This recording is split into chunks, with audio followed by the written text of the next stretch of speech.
Chị Phú Ông tham lấy bao sau mình bằng ấy được ta chọn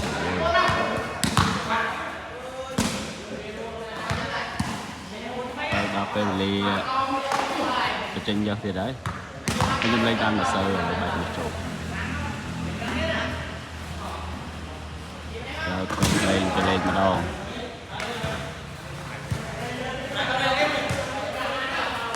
anh ao ping pong này ao ta mua đấy tao tranh nệm pon ai tao tranh nệm pon chắc ao bị tranh nệm pon pram sẽ pram pon tổng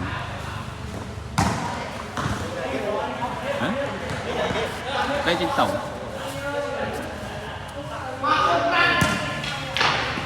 bài nhạc trâu cái này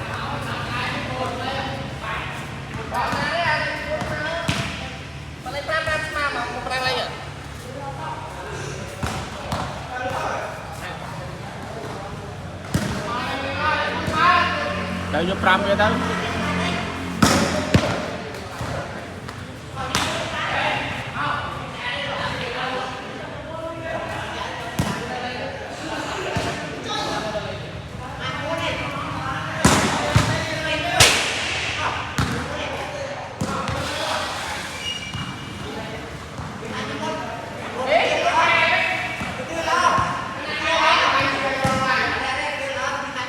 rồi biết đâu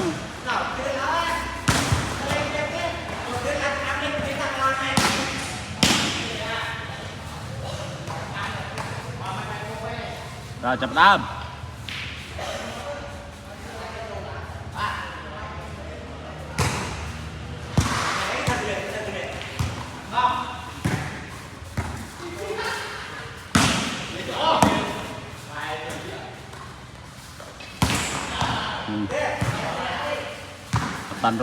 tần rột đây tranh mà xích tới rột đây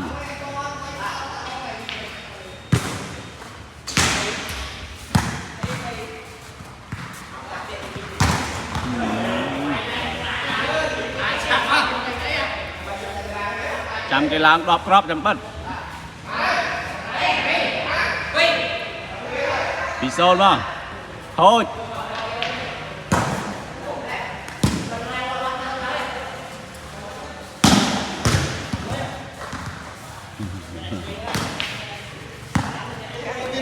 tăng lên cái gì